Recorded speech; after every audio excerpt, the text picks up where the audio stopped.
안녕하세요. 스마트 코인 트레이딩입니다. 코인 전쟁. 러시아가 왜 원자력 발전소와 체르노빌을 건드리는지 알 것 같다. 지금 러시아가 우크라이나의 원자력 발전소를 공격했다, 안 했다, 이런 게 지금 이슈죠. 러시아는 왜 우크라이나의 원전을 건드리고 있는지, 어떤 목적인지, 그리고 이게 코인에 어떤 영향을 미칠지 한번 보도록 하겠습니다. 우크라이나의 방사선 수치가 높다, 낮다, 오보다, 그냥 아주 소식이 아주 혼재되어 있다. 하지만 방사능 측정 시설에 의해서 측정된 값은 평소 400 나노시버트가 나와야 하는 곳에서 1200이 나온 것은 사실이다. 그러니까 평소에는 400 나노시버트가 나오는데 지금 1200 나노시버트가 나오고 있다라는 거죠. 시간당.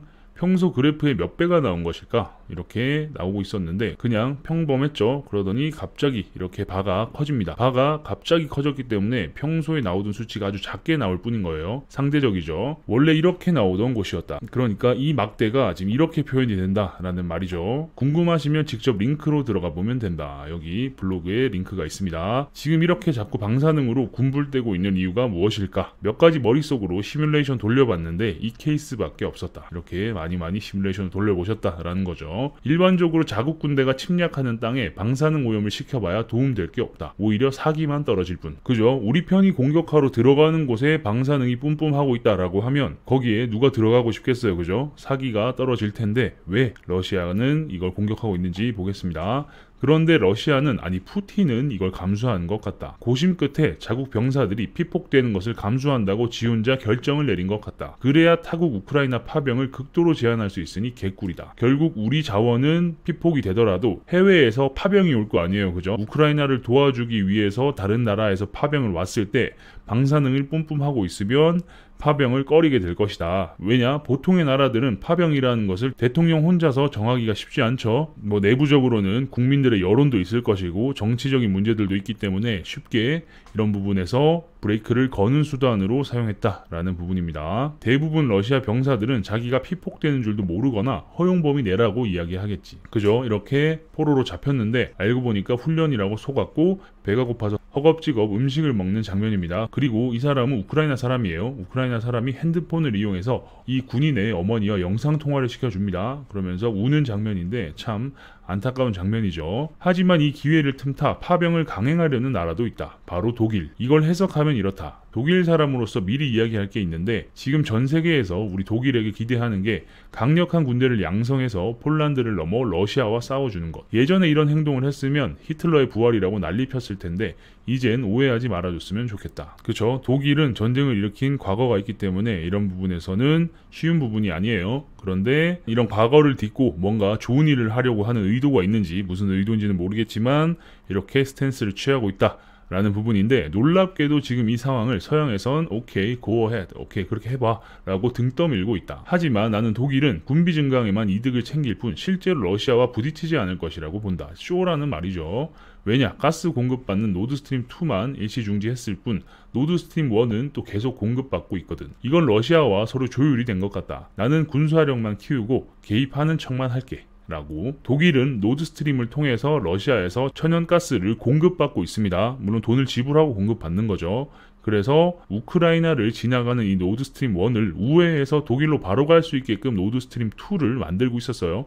이제 완공 직전인데 이걸 전쟁이 일어나자 독일은 스탑, 이제 그만하자, 잘 안되겠어 라고 지금 스탑을 걸어놓은 상황이에요. 그런 상황에서 노드스트림 1을 통해서는 또 공급을 받고 있는, 이게 참 웃긴 부분이죠. 아예 가스도 끊고 야 이거 다 때려치워 엎어 라고 나와야 사실은 정상인데 이건 앞으로는 강한 척 뒤로는 약한 척, 약간 이런 부분이 있는 거죠. 그래서 지금 독일이 우크라이나에게 파병을 하겠다라는 부분이 쇼인 것처럼 보여진다라는 합리적 의심이 되는 거죠. 장담하는데 푸틴이 방사능으로 피폭 장난을 치는 것은 파병 이슈가 더욱 수면 위로 올라올수록 빈번해질 것이다. 물론 이럴수록 푸틴은 확실히 경제적으로 고립되는 것은 맞다. 그죠? 아무튼 계속 해외에서 파병을 하겠다 이런 이야기들이 나오면 푸틴은 여기저기 원자력 발전소를 폭파시키거나 해서 계속해서 방사능이 쏟아져 나오도록 만들 것이다 라는 부분이죠. 그럴수록 당연히 경제적 고립을 시키는 건 맞겠죠. 푸틴이 집권했을 때를 기준으로 러시아가 조지아 침공했을 때, 크림반도 공격했을 때, 우크라이나 공격했을 때 당연히 루블의 가치는 매번 폭락했었다. 그죠? 이렇게 차트를 보면 루블의 가치가 계속해서 하락을 했죠. 처음 푸틴이 집권하고 나서 조금 오르는 것처럼 보였으나 조지아 침공, 크림반도 침공, 이번에 우크라이나를 침공하면서 계속해서 루블화의 가치가 떨어졌다 라는 부분입니다. 하지만 이건 푸틴이 힘든 게 아니라 국민이 힘든 상황이라 괜찮다. 독재자의 발상은 이런 것이다. 그러니 지밖에 모른다 라는 말이죠. 게다가 장기적으로는 푸틴이 더 강력한 협상 카드를 잡는 데 성공했다. 그런 분석은 여기까지 하고 이걸 기반으로 이번에도 어떻게 우리가 코인으로 대응해야 할지 시나리오를 짜보자. 루블의 가치만 보면 하락을 했지만 이런 이슈가 있을 때마다 푸틴은 장기적으로는 본인에게 러시아에게 유리한 협상을 이끌어냈다라는 부분입니다. 크림 전쟁 때랑 똑같이 흘러간다는 가정을 해보자. 2014년 당시 크림반도 쪽으로 러시아군이 이동했고 크림 전쟁이 일어났다. 2022년 러시아군이 우크라이나로 이동했고 이번에도 러시아군이 침범해서 우크라이나 전쟁은 일어났다. 똑같죠? 2014년 미국은 대가를 치를 것이라 이야기했다. 2022년 미국은 경제적 보복이 있을 거라고 이야기했다. 2024년 오바마와 푸틴이 전화통화 찬스를 썼고 결국 유엔에 제의를 했으나 러시아가 상임이사국이라 무의미해졌다. 2022년 바이든과 푸틴이 전화통화 찬스를 썼고 결국 유엔에 제의했지만 러시아는 여전히 상임이사국이다. 크림 전쟁 봉합을 위한 미국의 중재안을 러시아가 거부했다. 미국은 협상에 손을 놓았고 10조 원의 물자와 무기를 우크라이나에 지원해주니 그걸 기반으로 러시아와 딜을 보는 중이다. 딜이 과연 성립할 수 있을까? 2014년 3월 중순 러시아 경제에 빨간불이 켜졌다. 1,300억 달러의 자금이 빠져나간다고 매체에서 경고했다. 지금 러시아도 별반 다르지 않다. 그러니까 130조의 돈이 빠져나갈 수 있다고 경고를 했다라는 거죠. 지금도 주식도 멈췄고 러시아에서 해외로 돈을 송금할 수 없는 그런 상황에 처해 있습니다. 2014년 러시아는 크림 전쟁 협상이 진행되며 유럽에 공급되는 가스값을 무려 50% 상승시켜서 결국 이득을 챙긴다. 2022년 EU 국가들 지금 이미 각오하고 있을 것이다. 크림 전쟁 협상이 진행되고 유럽에 공급되는 가스값을 무려 50%나 상승시켜서 팔았다라는 거죠. 그래서 지갑이 두둑해졌는데 이 시나리오가 똑같이 흘러가고 있기 때문에 유럽 연합에 속해 있는 유럽 국가들은 또 가스값이 오를 것에 대한 부분을 분명 각오하고 있을 것이다 라는 겁니다. 크림 전쟁 이후 러시아가 G8에서 사실상 배제되었다. 하지만 아프지 않다. 2022년은 이미 많은 국가와 단교가 진행 중이다. 결국 또 에너지 달라고 딸랑거릴 것이다. 그죠? 러시아는 천연가스와 석유가 있기 때문에 결국 러시아를 통해서 이걸 공급을 받아야 된단 말이죠. 그래서 단교를 하고 있고 뭔가 세게 나가는 것처럼 하지만 결국 본인들이 필요해지면 와서 굽신굽신 딸랑딸랑 할 거다라는 말이죠. 크림 전쟁 이후 러시아가 디폴트 위기에 처했지만 결국 계산해보면 개꿀이다. 가스비만 올려받는 게 아니라 흑해 유전도 받아왔다. 흑해 유전 받자마자 바로 엑손모빌이랑 딜해서 바로 현금화 시작한다. 그러니까 가스값도 올렸고 흑해에 유전도 하나 받아와가지고 거기에 바로 파이프 꽂아서 석유 뽑아내면서 돈을 벌기 시작했다라는 거죠. 아무리 세계가 러시아를 일시적으로 왕따를 시켜도 석유와 가스 등 러시아가 에너지에 미치는 힘은 더 강력해졌다. 어차피 결국 러시아의 국민은 죽어나가도 에너지만 놓고 보면 결국 러시아 눈치를 보게 되어 있다. 국민 죽는 건 푸틴기에 들어가지 않는다. 우크라이나 사태도 2022년도 비슷하게 흘러갈 것이다. 그죠? 과거와 현재가 아주 유사합니다. 계속해서 이런 이슈를 만들어서 가스값을 올리고 가스값이 올라가고 기름값이 올라갈 때마다 러시아는 더 큰 돈을 벌게 되었고 당장은 주변 국가들이나 전 세계의 국가들이 러시아로 규탄하지만 시간이 지나서 잠잠해지면 러시아의 가스를 또 공급받기 위해서 와서 딸랑딸랑 한다라는 부분이죠. 그래서 항상 러시아는 본인의 이득을 챙겼다. 뉴스나 분석을 보면 우크라이나 전쟁을 놓고 봤을 때 푸틴은 이때까지 단 한 번도 손해보는 장사를 하지 않았기 때문에 이번 우크라이나 침공도 고도로 계산된 작전이다라고 이야기를 하고 있죠. 크림 전쟁 이후 가스값 개폭등, 한 달 사이에 가스값을 거의 2배 올리는 데 성공한다. 2022년 이번에도 기본 가스값 자체도 올리겠지만 우크라이나가 먹던 노드스트림 1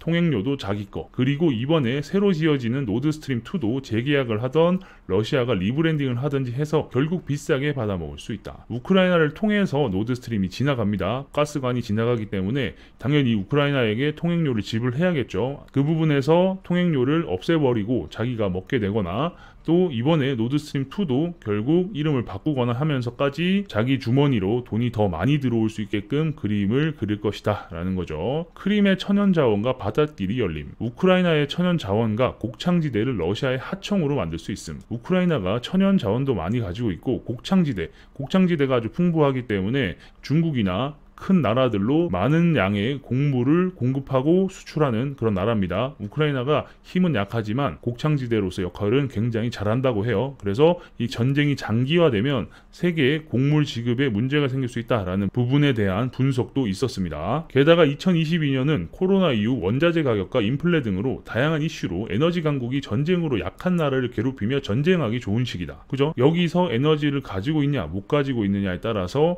확연하게 갈라지는 겁니다. 보통 인플레이션이 오거나 할 때 결국 가스값이나 석유값이 같이 오르게 되죠. 그러면 어느 정도 해칭이 가능한데 이런 천연 자원이 없는 나라들은 그 물가 상승률을 온몸으로 떠안아야 되기 때문에 당연히 힘들 수밖에 없죠. 그렇게 힘들어하고 허덕이는 상황에 천연 자원을 가지고 있는 강대국이 이 약한 나라를 괴롭히거나 공격하게 되면 두 손 두 발 들 수밖에 없는 아주 공격이 쉬워지는 이런 상황이 당연히 펼쳐지기 때문에 전쟁을 하기 좋은 시기다라고 말씀드리는 겁니다. 방사능 이슈는 상당히 높은 확률로 지속적으로 발생할 것이고 코인에게 영향을 줄 가능성이 높다. 그때마다 아마 주식과 코인은 출렁하게 될 것이라고 본다. 물론 장기적으로 보면 결국 복구하겠지만 단타 위주의 사람들은 생각보다 자금이 묶일 가능성도 있으니 손절 라인은 보수적으로 잡는 것이 좋을 것 같다. 게다가 어제 파월의 청문회도 이슈가 좀 있다. 오늘 코로나 증상이 좀 완화되면 업데이트 한번 해보겠다. 지금 경기도 일림의 컨디션이 매우 안 좋으십니다. 그래서 힘들어하고 계신데 두통도 있으시고 한 상황이에요.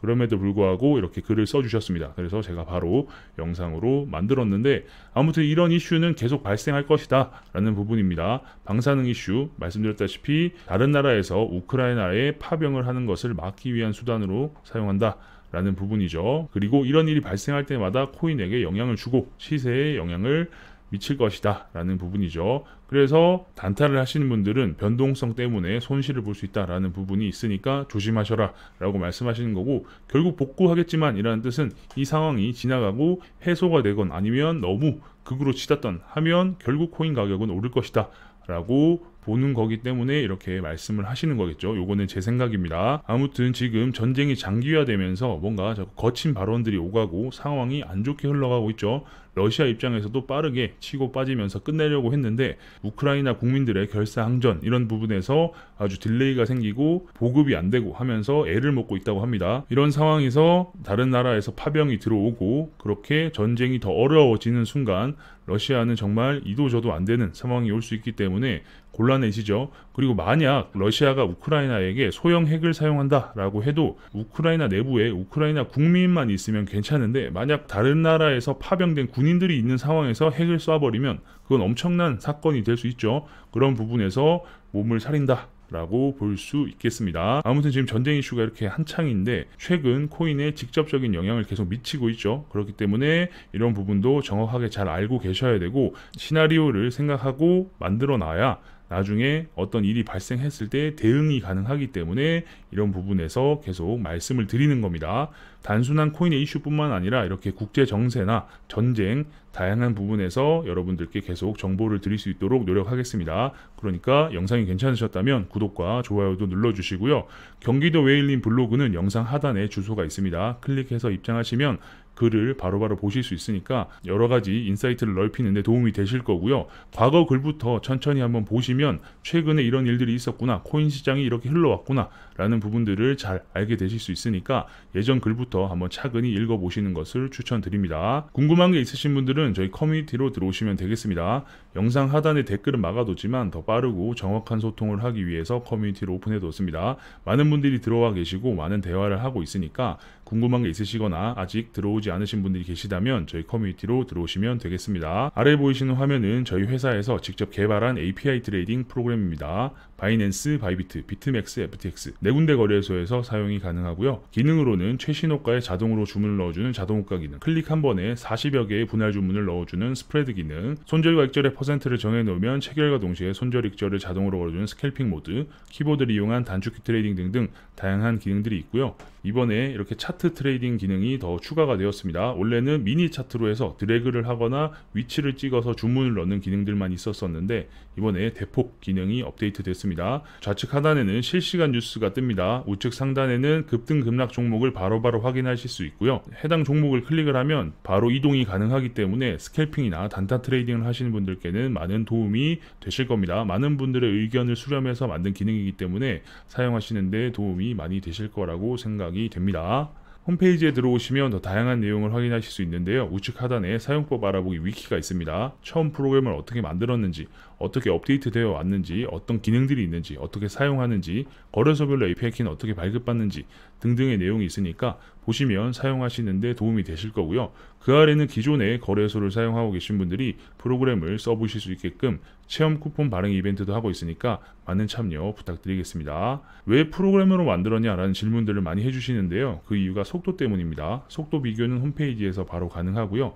주식 HTS도 프로그램으로 서비스를 하죠. 그 이유가 속도와 보안 때문인데 저희 역시 마찬가지로 속도와 보안을 고려해서 프로그램으로 서비스를 하고 있습니다. 그럼 프로그램이 이상한 거 아니냐? 믿고 써도 되냐? 라는 생각이 드실 수 있죠. 홈페이지 하단에 보시면 저희 회사 사업자 등록번호가 오픈되어 있습니다.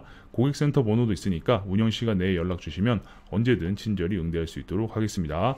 프로그램도 문제가 없음을 인증받는 한국정보인증, 키카 인증을 모두 마쳤습니다. 그래서 프로그램을 다운로드 받고 설치하실 때 보시면 공급자의 HG 파트너스, 저희 회사 이름이 뜨니까 이 부분을 필히 확인하시고 설치하시고 사용하시면 전혀 문제없이 사용이 가능합니다. 그 외에 다양한 등록과 인증을 마쳤기 때문에 전혀 문제가 없는 프로그램입니다. 다른 궁금한 게 있으신 분들은 우측 상단에 보이시는 카카오톡 SCT01로 카카오톡 주셔도 되고요. 아까 말씀드린 저희 커뮤니티에 들어오셔서 질문 남겨주셔도 제가 답변 드릴 수 있도록 하겠습니다.